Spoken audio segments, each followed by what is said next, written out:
Hey guys, நான் வந்து ஒரு நாள் நான் ஃபேஸ் ரிவீல் பண்ண போகிறேன். அது வந்து நீங்கள் சப்ஸ்கிரைப் பண்ணிங்கன்னா நான் வந்து ஃபேஸ் ரிவீல் பண்ணுவேன். வர மண்டே நாங்கள் வந்து ஃபேஸ் ரிவீல் பண்ணிடுவோம். இல்லை மண்டே எல்லாருக்கும் ஸ்கூல் இருக்கும். நீங்கள் எப்படி சொல்கிறீங்க? எங்களுக்கு சம்மர் ஹாலிடேஸ் லீவ் விட்டுட்டாங்க.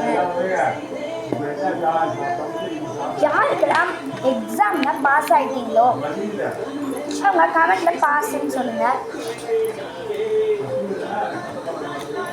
வீடியோ எடுக்கிறோம். ஃபஸ்ட் இன்னைக்கு வந்து நம்ம வந்து டாக்டர் செட் ரிவீல் பண்ணிடலாம். ஃபர்ஸ்ட் பார்த்திங்கன்னா இந்த டாக்டர் கிட்டு பாருங்கள், ப்ளூ கலர்.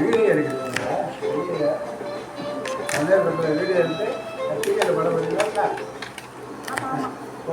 நெக்ஸ்ட் பார்த்திங்கன்னா இந்த சின்ன குழந்தைங்களுக்கு இது. நெக்ஸ்ட் பார்த்திங்கன்னா இது என்னன்னே தெரில. இது என்னன்னு தெரிஞ்சால் கமெண்ட்டில் சொல்லுவோம். நெக்ஸ்ட் இது வந்து சமைக்கிறதுக்கு டாக்டர் செட்டால் இல்லை பாத்திரம் கடையான்னு எந்த தெரில. கரண்டியாக இருக்குது. ஆமாம் காய்ஸ். பார்த்திங்கன்னா இன்ஜெக்ஷன். எல்லாருக்குமே இன்ஜெக்ஷன் தான் பயம். ஆமாம், நானும் சின்ன வயசில் ரொம்ப அழுவேன். இப்போது எனக்கு கொஞ்சம் பெரிய வயசு ஆகிடுச்சு. இப்போது இந்த பழக்கம் இல்லை. சின்ன குழந்தைங்க விளையாடுறதுக்கு பதிலாக நாயோட ஃபோட்டோ போட்டு வச்சுருக்காங்க. ஆமாம், இன்னும் அறிவு இருக்கா தெரியல. ஆக்சுவலாக நான் சபரிமலைக்கு போனேன். ஸோ அதில் வாங்கினது. நெக்ஸ்ட் பார்த்திங்கன்னா இது டெம்பரேச்சர் பார்க்குறது.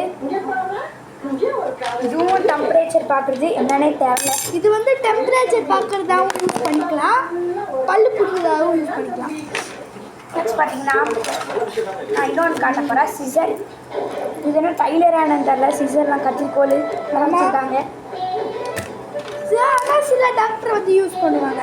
நெக்ஸ்ட் பார்த்திங்கன்னா இது என்னன்னே தெரில. தட்டு, கரண்டி, கத்தியெல்லாம் போட்டு வச்சுருக்காங்க. நெக்ஸ்ட் பார்த்திங்கன்னா இது வந்து ஒரு லைட். இது லைட்டே எரிய மாட்டுது காய்ஸ். ஒரு நிமிஷம் எரியும் காய்ஸ், நான் மேஜிக் பண்ணுறேன். இது லைட் எரியும் காய்ஸ். கொஞ்சம் நேரம் கழிச்சு நான் எரிய வைக்கிறேன்.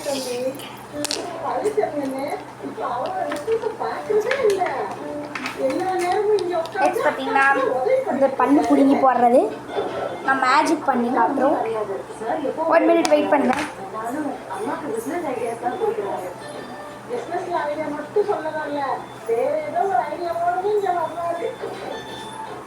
பழனிசாமி நீங்க வந்தாலே அக்காவோட அப்படியே பிரகாசமாயிருச்சு தம்பி. ஏன் தம்பி, அண்ணனுக்கும் அக்காவுக்கும் ஒருத்தர் பிடிச்சிருந்தா நீங்க என்ன பண்ணுவீங்க? இந்த டாக்டர் செட் உங்களுக்கு பிடிச்சிருந்ததுன்னா லைக் பண்ணுங்கள், ஷேர் பண்ணுங்கள், கமெண்ட் பண்ணுங்கள், மறக்காமல் சப்ஸ்கிரைப் பண்ணுங்கள். தேங்க்யூ ஃபார் வாட்சிங்.